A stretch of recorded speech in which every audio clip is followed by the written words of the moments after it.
¿Qué tal? ¿Cómo están? Qué bueno que nos acompañan una vez más aquí en Expedientes TVC.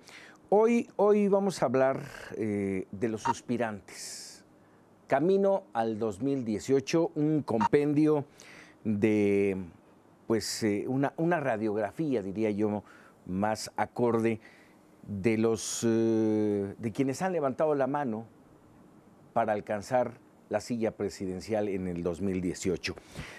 Un trabajo realizado por un grupo selecto de periodistas, de analistas políticos, reunidos por Jorge Cepeda Patterson, analista y economista también, por supuesto, y que compendia aquí la editorial Planeta. Y tengo el gusto de recibir de nueva cuenta en Expedientes TVC a Jorge Cepeda Patterson. Jorge, un gusto de nuevo tenerte por acá. El gusto es mío, por supuesto. Dime una cosa, no ha de ser fácil compendiar aquí en este libro a la enorme cantidad de suspirantes que han levantado la mano.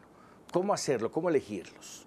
Bueno, sí, es un poco complicado el proceso porque la hace un poco uno de analista, pero también de pitonizo, tratando de adivinar, digamos, todos estos que quieren levantar la mano, ¿no?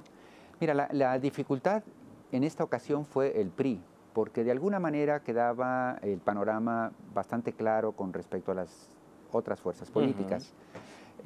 Morena tiene un candidato, o más bien el candidato tiene a Morena, ahí no había dónde perderse, hay uno solo y es Andrés Manuel López Obrador, nadie le disputa al interior de la organización. Por el lado del PAN, es claro que los dos principales contendientes es Margarita Zavala y Ricardo Anaya. Con un Moreno Valle, el exgobernador de Puebla, en una tercera fila, esperando que alguno de los otros dos tenga un desliz, ¿no? Se caiga. Pero son dos, básicamente, los contendientes. Por el lado del PRD es Miguel Ángel Mancera, salvo que él no quiera hacerlo. Y entonces surgirán ahí algunas cartas menos preponderantes. Pero Mancera era un perfil obligado. En cambio, cuando llegamos a los terrenos del PRI, como digo, la baraja se abre en tal magnitud que nos obligó a hacer un libro relativamente grueso, incorporando 9 o 10 perfiles. Y los que faltan. Exacto.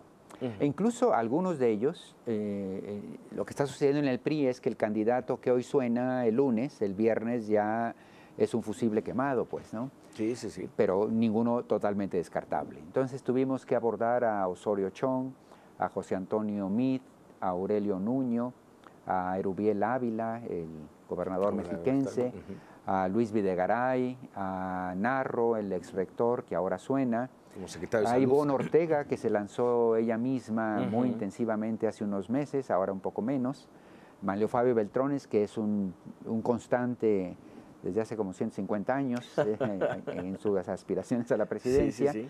Entonces sí, se abrió muchísimo el abanico, más 2 o 3 de los llamados candidatos ciudadanos que tuvimos también que incorporar, entre otros a Emilio Álvarez y Casa, por ejemplo, ¿no? Y insisto, y los que han faltado. Dime una cosa, esta es la tercera, valgo así, si me lo permites decir así, la tercera edición de Los Suspirantes, la primera 2006, 2012 y ahora 2018. De entrada te pregunto, ¿la cantidad de quienes han levantado la mano han cambiado en estas 3 ediciones? ¿La cantidad? Sí, particularmente, como decía, por el lado del PRI, es la primera vez que acuden tantos convocantes por el lado del PRI, lo que nos habla de que hay una caballada relativamente flaca. Porque hace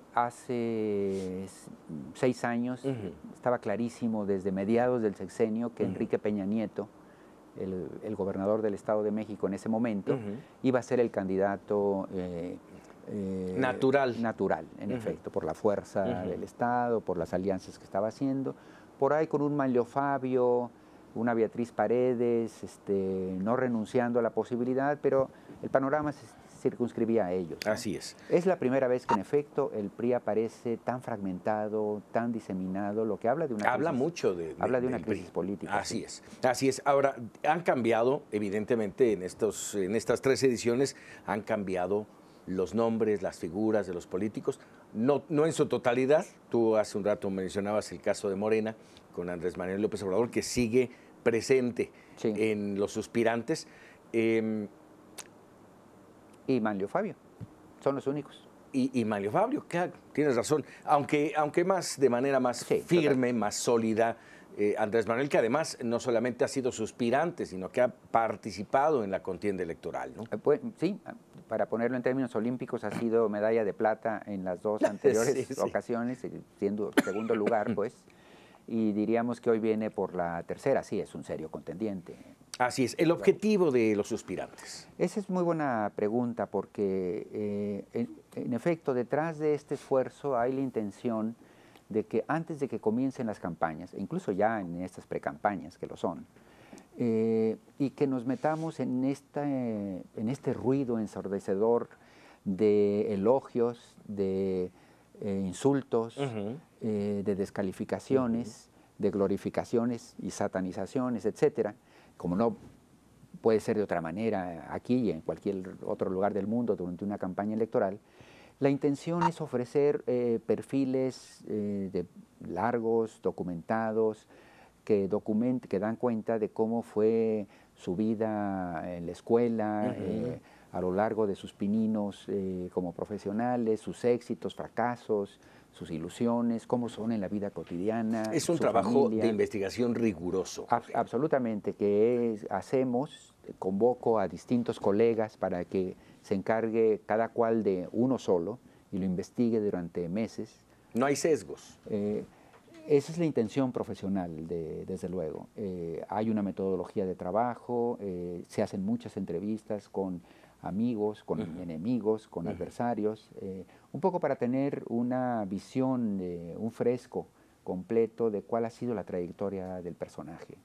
Porque después, el drama aquí es que los electores acudimos a las urnas para votar por rostros que conocemos hasta la saciedad, porque los hemos visto en pósters. Aparente. Exacto, pero al final son máscaras, máscaras construidas. Así es. Por sus campañas o por sus enemigos, distorsionadas, pero en última instancia máscaras, ¿no? Y al final estamos eligiendo a quienes van a decidir en buena medida los destinos públicos de todos nosotros a partir de estas construcciones. Entonces, un esfuerzo como este lo que intenta es alimentar a la opinión pública y mostrarle quiénes son de carne y hueso verdaderamente estos personajes. Asunto que es necesario, y lo hemos comentado, seguramente tú también lo habrás dicho en algún momento, la mayoría de los electores en este país de repente no sabemos ni quién es quién. Nos vamos a lo mejor por el nombre más sonado, sin que sepamos realmente quién es, qué ha hecho y qué podemos esperar de ellos.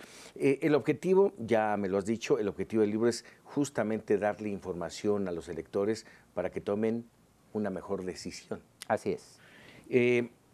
¿Cómo escoges a quienes escriben?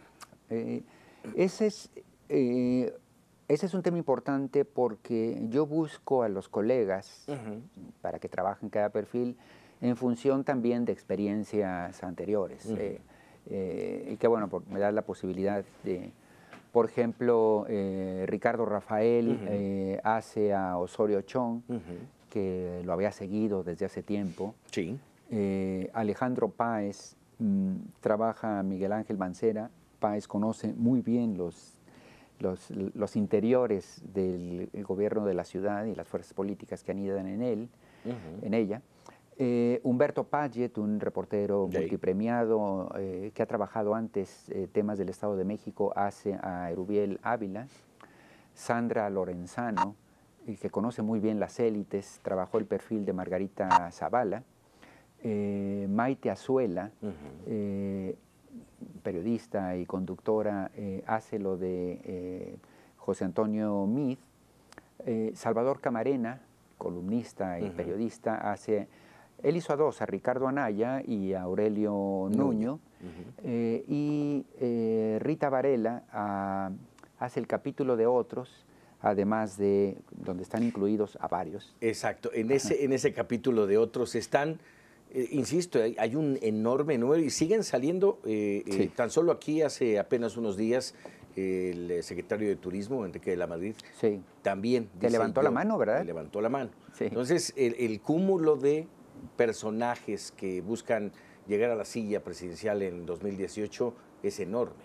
Y se va a seguir ampliando porque en la medida en que, sobre todo por el lado del PRI, no hay un candidato firme que claramente lleve la delantera, eso es una situación que favorece que todos sientan que tienen oportunidad y como al final todos tienen corazoncito por ahí, ¿no?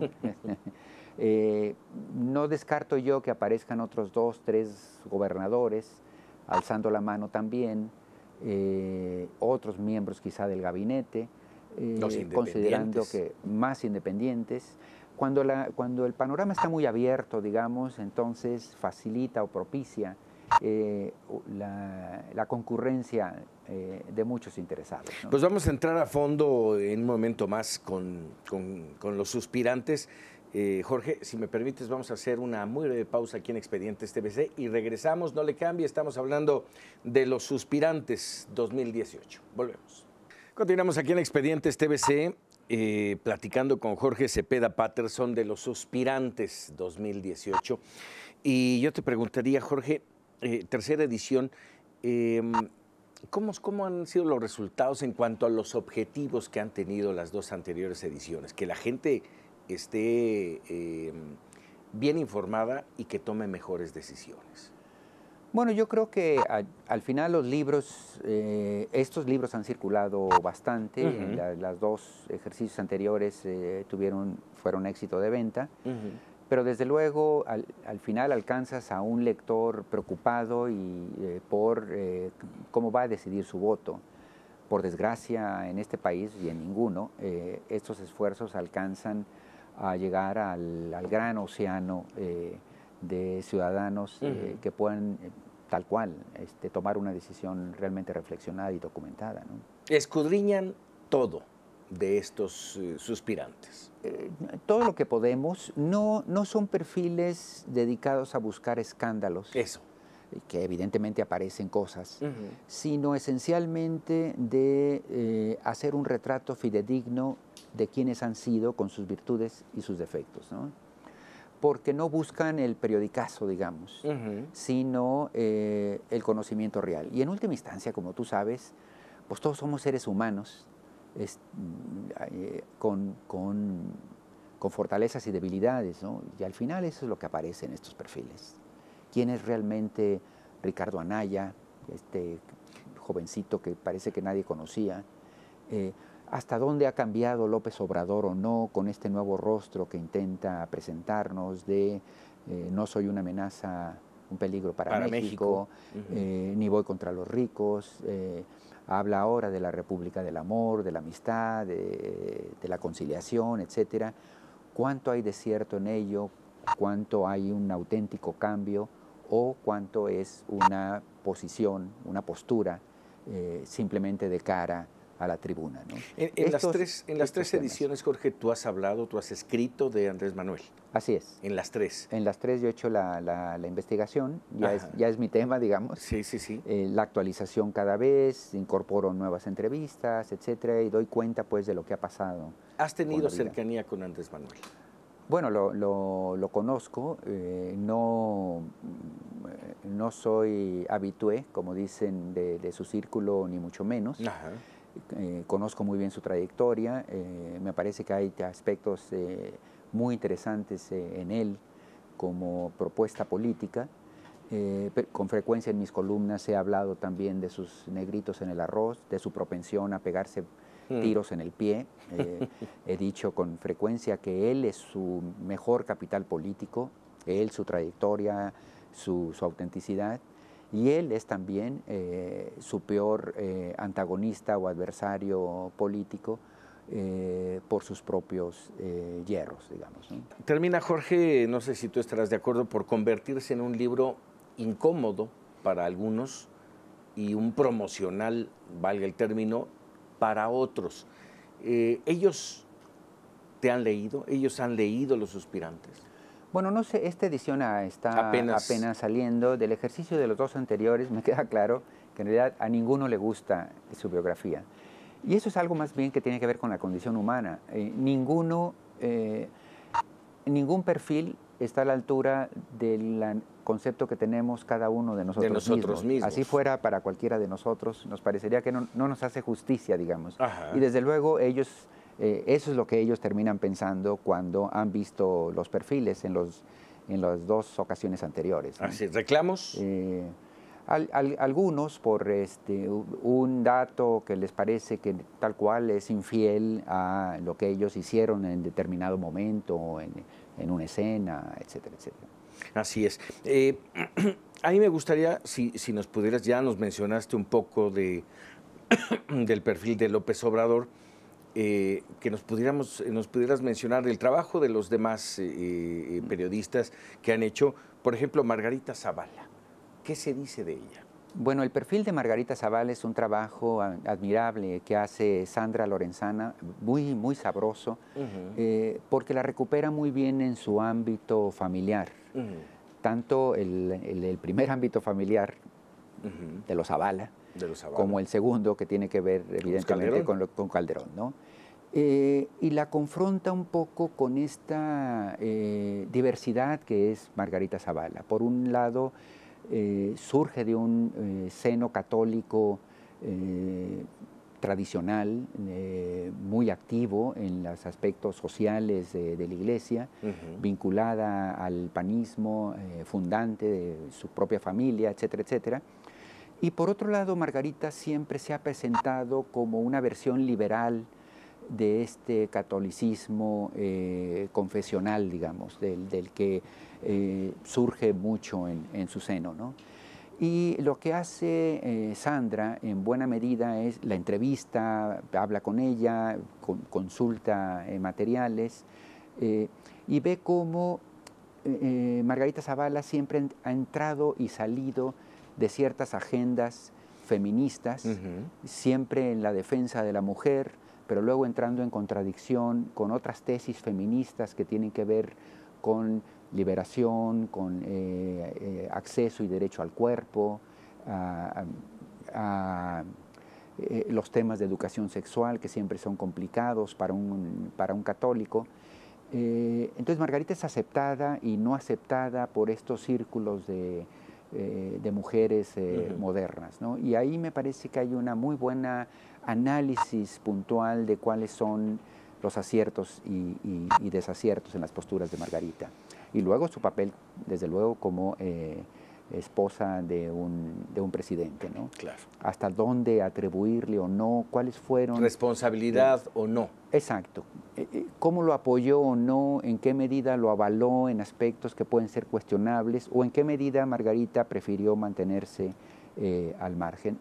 Son aspectos que son muy bien recogidos en el libro y que nos dan cuenta, pues, de que hay un ser humano ahí que intenta ubicarse y presentarse a sí misma en contextos que no siempre coinciden con sí misma, ¿no? Así es. Me gustaría abarcar y tocar brevemente a todos, pero es complicado. Sí. Si te parece, ya tocamos un poco Morena, ahora el PAN, PRD, que no sabemos todavía si va con él o no, Miguel Ángel Mancera.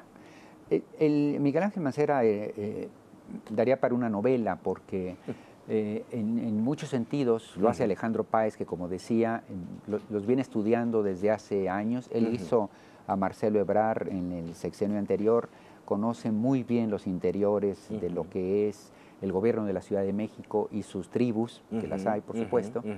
Y entonces documenta muy bien cómo Mancera, sin ser un cuadro político y más bien ser un abogado penalista y de temas jurídicos, criminalísticos, se va convirtiendo en un funcionario cada vez más importante para Marcelo Ebrard, pero un poco ajeno a las tribus. Y cómo en un momento dado surge como un precandidato que nadie esperaba, llega al poder prácticamente sin experiencia política real, digamos, en los otros foros. Distintos al de seguridad pública. Sí, fue, y luego documenta muy bien cómo viene la ruptura con Marcelo, porque al final es Ebrard quien hace a Mancera, eso no lo podemos ignorar. y en última instancia lo promueve para que quede sentado ahí. Sí. Y luego viene una ruptura brutal, hoy en día no se habla, no solo eso. Mancera cree que Ebrard le serrucha el piso, Ebrard cree que Mancera, junto con Osorio, han sido aquellos que prácticamente lo han exiliado de la escena pública. Lo tienen fugado, valga el término. Entonces, daría para una telenovela, como digo, ya meterse en cómo sucedió esto y hasta qué punto, ¿no? Así es. En el tema del PRI, pues son bastantes. Sí. Si me permites, Miguel Ángel Osorio Chong, el secretario de Gobernación. Osorio Chong ha sido el candidato desde el primer día de este sexenio, porque para nadie es un secreto que esta administración de Peña Nieto surgió con dos grandes virreyes, Videgaray por la parte, Luis Videgaray por la parte técnica, Osorio Chong por la parte política. Cada uno de los dos coordinando un pedazo grande del gabinete. Y a lo largo del sexenio, estas dos virreyes, bueno, se han golpeado. Yo diría que se han golpeado con todo en búsqueda de esta candidatura. Oye, y viendo cómo llegan otros a ensombrecer ese camino. Así es. Al final se han desgastado, como bien dices, y en este desgaste han aparecido nuevos, ¿no? Osorio Chong se presenta en el gabinete como el gran operador político, avalado por su experiencia en Hidalgo, que fue importante. Fue un gobernador que tiene saldos positivos, sobre todo en términos políticos. Hidalgo es una tierra de animales políticos donde los haya, dicho en el sentido profesional de la palabra, y Osorio al final logró equilibrar todas estas fuerzas y se presenta pues como con mucha oficio, con mucho conocimiento. El secretario de Gobernación en este país es un cartucho que se usa para ser cortado, para un fusible que se funde cuando el presidente cree que necesita que alguien cargue con las culpas. Y en este sexenio ha habido los de Ayotzinapa, ha habido, bueno... me queda un minuto, Jorge, y no quisiera brincarme a Luis Videgaray, justamente. Ya tocaste el tema de Osorio, con todo esto que trae cargando encima, Luis Videgaray también trae, ¿no? Videgaray es el hombre más poderoso del gabinete, eso nadie lo ignora. Estuvo en condiciones de imponer varias carteras. Para su desgracia, en una urna, en una boleta, Videgaray es casi invendible. Tiene que ver con el perfil técnico, que es oscuro siempre, tiene que ver con el escándalo que se dio con una mansión que apareció por ahí, pero sobre todo tiene que ver con la falta de carisma. Un político poderoso no necesariamente es un político carismático de cara a la calle, ¿no? Y es el drama y la tragedia de Videgaray. Oye, este punto es importantísimo, Jorge, porque lo decíamos prácticamente al inicio de esta charla, que muchas veces los electores, al no tener conocimiento de quién es quién de sus candidatos, pueden irse por el carisma. Sí, que no necesariamente equivale a... capacidad. A capacidad, tal cual. Un candidato carismático no necesariamente desemboca en un presidente eficaz, ¿no?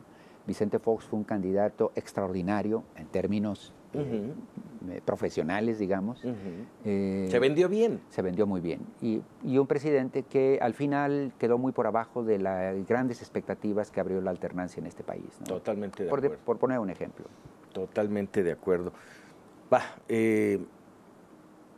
Híjole, la verdad interesante lo que los suspirantes 2018 nos trae, importante sin duda para el auditorio, una recomendación, no es nada más la compra de un libro, es el conocimiento que nos genera este grupo de periodistas y de analistas sobre los candidatos, quiénes van a estar en la boleta en 2018 y por quién debemos de tomar una definición. Sobre todo consideremos que uno de estos nos va a gobernar durante 6 años. Más vale que lo conozcamos ahora y no después. Yo diría, mira, y esto déjame, lo he dicho muchas veces, todos son iguales. Pero bueno, no tocamos, nos queda, si me puedes decir cuánto nos queda, producción. Yo quisiera que nos mencionaras muy brevemente, porque aquí, insisto, no están independientes. Está, por ejemplo, no está Ríos Peter, que es una carta, a mi juicio, interesante, sobre todo apoyado por Jorge Castañeda. Sí.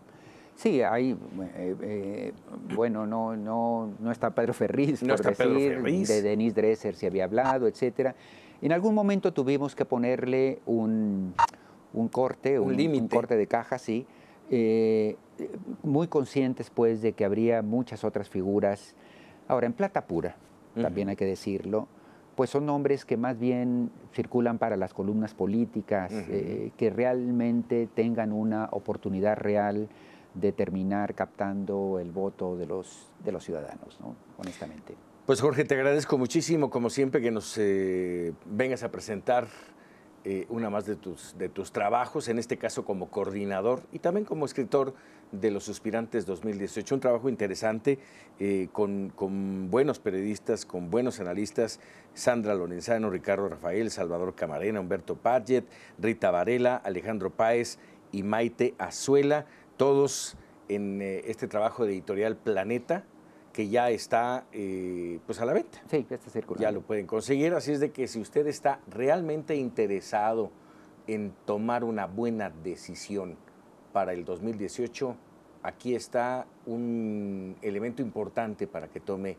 esa decisión. Jorge, te agradezco como siempre. Muchísimas gracias. Estar contigo. Un placer platicar contigo. Gracias. Muchas gracias. Y gracias a usted, por supuesto, por sintonizarnos de nueva cuenta aquí en Expedientes TVC.